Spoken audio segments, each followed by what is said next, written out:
Assalamualaikum warahmatullahi wabarakatuh. Seperti yang sudah lama saya duga, teman-teman, Nikola Tesla itu sebenarnya bukan sekedar mati. Ia dimatikan. Mungkin jasadnya disembunyikan entah di mana. Namun kebenaran yang ia pegang teguh, yang dulu membuatnya dituduh gila, lalu dibungkam, lalu disingkirkan agar tak terbongkar, kini justru muncul kembali ke permukaan. Pemikirannya hidup lagi, bangkit dari masa lalu, dan satu persatu tabir mulai tersingkap. Dan tampaknya semua itu benar adanya. Sebab apa yang ada di balik piramida-piramida ini, atau lebih tepatnya apa yang berada di bawahnya, ternyata jauh lebih dalam dari apa yang kita tahu, atau dari apa yang selama ini mereka izinkan untuk kita ketahui. Peristiwa ini besar, mengejutkan, sampai membuat seluruh kalangan ilmuwan bergerak serempak. Maka pertanyaannya, apa sebenarnya yang sedang terjadi? Adakah seseorang yang tanpa sengaja mengucapkan sesuatu yang seharusnya tak boleh terbuka kepada manusia? Apa rahasia piramida-piramida ini? Bangunan ganjil yang selama ribuan tahun berdiri, apa hakikatnya? Mengapa ia dibangun? Benarkah piramida hanya bangunan terpisah yang difungsikan sebagai makam para Fir'aun seperti yang selama ini digembar-gemborkan? Ataukah ia sebenarnya hanyalah bagian tampak dari sebuah dunia tersembunyi? Dunia yang perlahan mulai menyingkap tirainya, hingga legenda-legenda yang dahulu kita anggap hayalan kini bergetar menjadi kenyataan. Konferensi pers itu dan makalah penelitian yang dibacakan di dalamnya mengguncang seluruh asumsi manusia.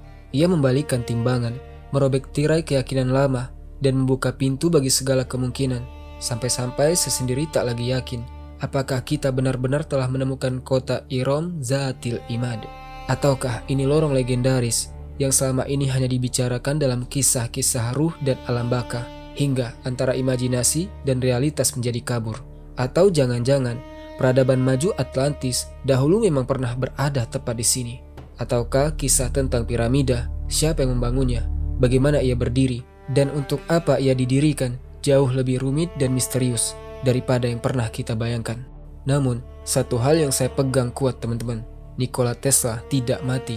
Hari ini ia hidup kembali melalui pemikirannya, melalui teorinya tentang transmisi energi, melalui angka-angka triloginya yang melegenda. Ia seakan kembali menyapa dunia, membawa kekuatan dan getaran yang tak bisa diabaikan. Salam damai, salam hormat buat teman-teman semua. Semoga kalian selalu dalam kebaikan, dan semoga waktu-waktu kalian dipenuhi keberkahan. Dan selamat datang kembali di channel ini. Pada hari ini saya membawa riset yang kontroversial yang harus kalian ketahui. Dan saya tidak bisa melanjutkan perjalanan ini tanpa kalian. Sebarkan video ini kepada siapapun yang kalian kenal dan dukung dengan tombol suka. Dan kita mulai videonya. Teman-teman, ada sebuah topik yang kembali mencuat, mengguncang pikiran para ilmuwan dan sejarawan. Bukan sekali dua kali isu ini membuat dunia kebingungan. Sebab setiap kali kita menyentuh perkara tentang piramida, selalu saja muncul hipotesis, teori, dan pendapat yang saling bertabrakan layaknya gelombang di lautan luas. Bukan pertama kalinya piramida menjadi sasaran teori konspirasi, pemalsuan, maupun klaim-klaim yang ganjil. Dan bukan pula pertama kalinya para ilmuwan Mesir merasa bahwa ada pihak-pihak yang berusaha mengaburkan sejarah mereka. Mari kita ulangi perlahan, teman-teman. Kita mulai dari pertanyaan yang paling klasik. Siapa sebenarnya yang membangun piramida itu? Jika kita menelusuri jejak teori yang berkembang, kita akan menemukan puluhan hipotesis yang dengan berbagai cara mencoba menolak bahwa Mesir kuno adalah para pembangunnya. Erich von Däniken, penulis terkenal, bahkan mengusulkan bahwa makhluk luar angkasa lah yang membangun struktur raksasa itu, seperti yang ia tulis dalam bukunya Chariots of the Gods pada tahun 1968. Teori itu pun menyebar luas, sebagaimana hipotesis bahwa penduduk Atlantis, kota misterius yang berada di antara realitas dan imajinasi, adalah pihak yang membangunnya. Belum berhenti di situ, tokoh-tokoh teori konspirasi seperti Zecharia Sitchin, David Icke, perintis teori manusia reptil, Giorgio Tsoukalos, dan beberapa lainnya menyatakan bahwa piramida mustahil dibangun oleh tangan manusia Mesir kuno. Menurut mereka, ada peradaban maju yang tidak dikenal, menggunakan teknologi yang bahkan zaman modern pun belum mencapainya. Dan bangsa Fir'aun hanyalah mengklaim pembangunan itu sebagai milik mereka. Namun tentu saja, kebanyakan ilmuwan baik dari Barat maupun Mesir menolak pendapat itu secara total. Khususnya ilmuwan Mesir yang menekankan bahwa piramida dibangun oleh bangsa mereka sendiri dengan alat dan teknik yang mungkin tidak lagi dikenal manusia modern. Perdebatan tidak berhenti pada siapa dan bagaimana, tetapi melebar pada mengapa piramida dibangun, dan disinilah teori-teori aneh mulai bermunculan. Salah satunya berkata bahwa piramida adalah model dari kapal Nabi Nuh. Teori ini berangkat dari manuskrip Laut Mati yang menggambarkan tulang rusuk kapal berbentuk piramida. Dari sini muncul gagasan bahwa Bahtera Nuh berbentuk piramida. Bahkan lebih jauh lagi, ada yang berani mengatakan bahwa Nabi Nuh sebenarnya adalah seorang Fir'aun atau salah satu raja Mesir kuno. Lihat teman-teman, betapa aneh pikiran manusia zaman dahulu. Kemudian teori lain kembali mengaitkan piramida dengan makhluk luar angkasa, bahwa bangunan itu adalah landasan pendaratan kendaraan mereka, terutama bagian puncaknya yang berbentuk melengkung. Lalu tampil pula teori yang menghubungkan piramida dengan kelompok Illuminati, kelompok rahasia yang menurut teori konspirasi mengendalikan dunia. Piramida disebut-sebut sebagai pusat kekuatan mereka karena simbol mereka adalah mata dalam piramida. Maka menurut mereka, piramida Mesir adalah markas yang paling layak. Ada juga David Mead yang pernah menyebarkan teori bahwa dunia seharusnya kiamat pada September 2017 berdasarkan kode-kode yang ia klaim temukan dalam piramida ketakutan. Menurutnya, piramida mengumumkan kiamat melalui tabrakan sebuah planet misterius. Semua teori ini ditolak ilmuwan karena tak memiliki dasar ilmiah dan jauh dari logika. Ketika muncul sebuah teori yang terdengar seperti keluar dari film fiksi ilmiah, namun pendukung utamanya adalah salah satu ilmuwan paling penting dan paling kontroversial dalam sejarah, maka di sini telinga dan hati harus benar-benar fokus. Tokoh itu tak lain dan tak bukan adalah Nikola Tesla, ilmuwan jenius yang pemikirannya hingga kini masih mengguncang dunia. Teman-teman, benar seperti yang kalian dengar, nama Nikola Tesla pun akhirnya terseret dalam lingkaran teori konspirasi seputar misteri piramida, khususnya dalam hal mengapa piramida dibangun. Kisah ini bermula pada akhir abad ke-20. Ketika Tesla mulai menaruh perhatian besar terhadap piramida, ia melihatnya bukan sekedar bangunan batu yang menjulang, tapi kemungkinan stasiun pemancar energi nirkabel. Pada tahun 1905, Tesla mengajukan sebuah paten berjudul Seni Mengirimkan Energi Listrik Melalui Lingkungan Alami. Proposal itu berangkat dari desain generator yang memanfaatkan ionosfer untuk mengumpulkan energi. Tesla meyakini bahwa bumi dengan dua kutubnya bekerja seperti generator raksasa yang memproduksi energi bebas tak terbatas. Ia menyebut rancangan itu sebagai piramida elektromagnetik. Menurutnya, bentuk dan lokasi piramida bukan hal kebetulan. Jejak geografisnya yang tepat di garis bujur tertentu membuat Tesla menduga ada tujuan ilmiah yang sengaja ditanamkan dalam konstruksinya. Sementara dari sisi bentuk, ia menilai struktur piramida mampu memusatkan dan memancarkan energi, gagasan yang kemudian coba ia praktekkan. Pada tahun 1930-an, Tesla membangun piramida kecil dari kertas dan kawat, lalu ia menempatkannya dalam pancaran partikel bermuatan. Anehnya teman-teman, piramida kecil itu bersinar, meski tidak terhubung ke sumber energi apapun. Tesla pun semakin yakin bahwa piramida mampu menarik energi dari medan magnet bumi. Ia sampai menegaskan bahwa jika manusia membangun piramida raksasa di lokasi yang tepat menggunakan material konduktif, semisal tembaga, maka sangat mungkin kita bisa menghasilkan energi gratis dan tak terbatas. Inilah proyek hidup Tesla, gagasan yang ia kejar sepanjang usianya. Namun, apakah Tesla berdiri sendirian? Ternyata tidak. Beberapa ilmuwan dan peneliti lain turut mendukung arah pemikiran ini.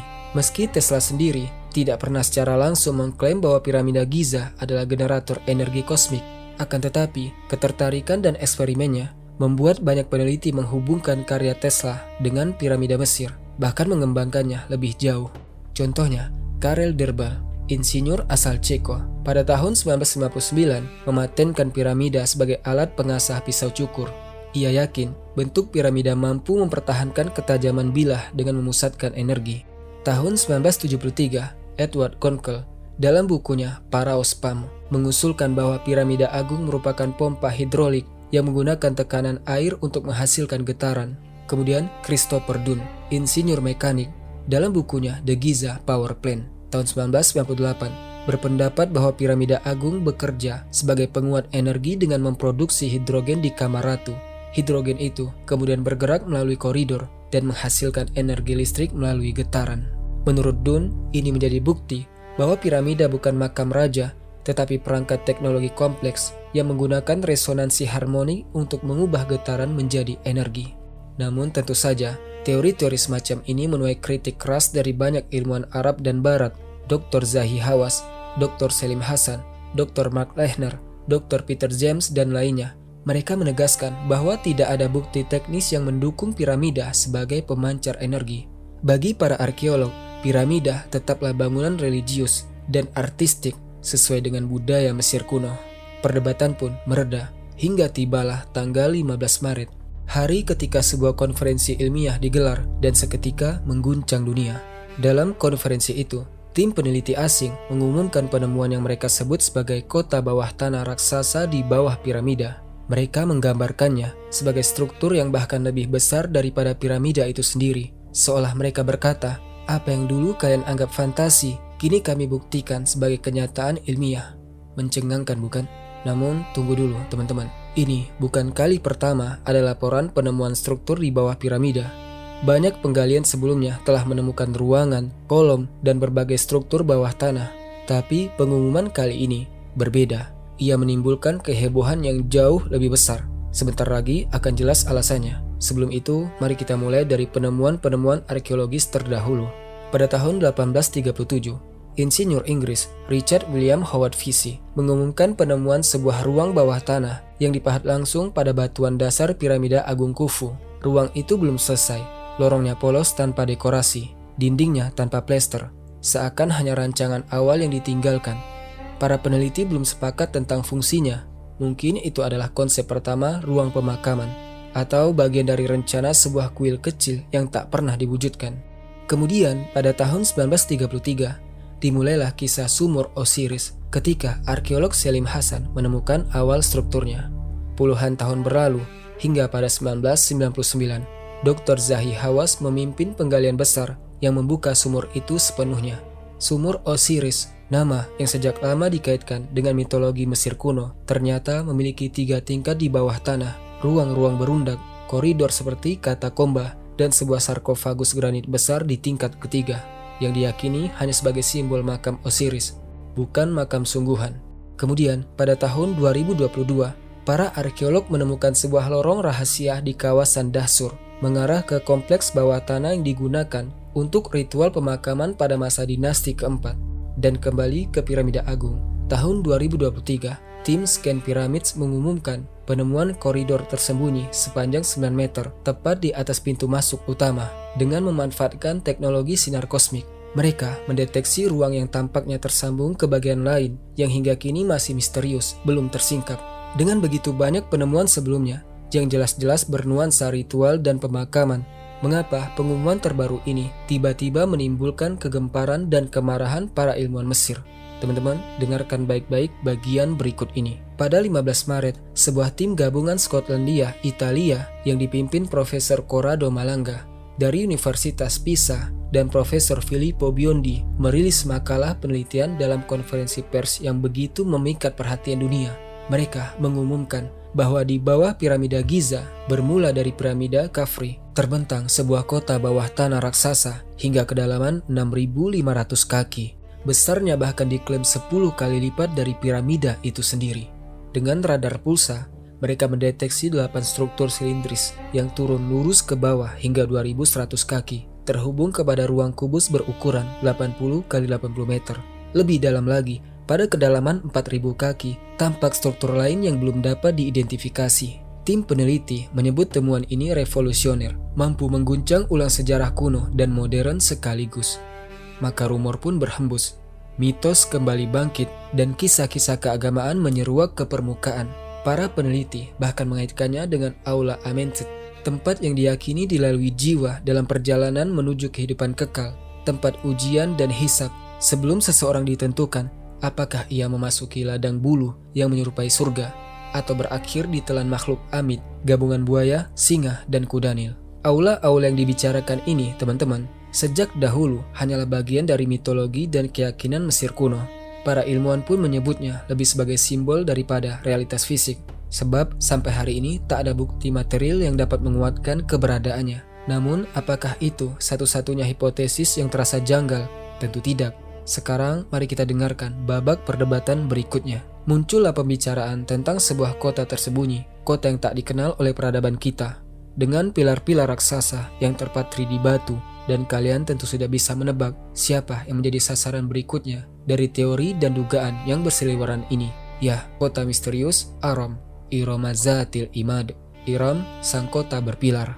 Kota hilang yang selalu diselimuti teka-teki bersama kaum yang disebut-sebut pernah mendiami padang luas itu. Sebuah nama yang sejak dulu diselimuti rumor, legenda, dan spekulasi. Kabar tentang penemuan kota baru ini yang katanya memiliki pilar raksasa, pengeboran yang sangat dalam, dan jejak yang lenyap dari permukaan bumi langsung dianggap mirip dengan gambaran Aram Zatul Imad. Tentu saja itu menurut mereka yang mempercayai hipotesis tersebut. Namun teman-teman, perlu saya tegaskan, semuanya masih berada di ranah dugaan. Tidak ada satupun yang telah dikonfirmasi, tetapi biarkan imajinasi kalian berjalan sejenak di lorong-lorong sejarah yang tersembunyi, karena itu tidak masalah sama sekali. Teman-teman, penemuan-penemuan terdahulu di Mesir biasanya tidak pernah mendapat penolakan besar. Namun makalah yang satu ini justru menimbulkan gelombang kritik yang deras, baik dari ilmuwan Mesir maupun Barat.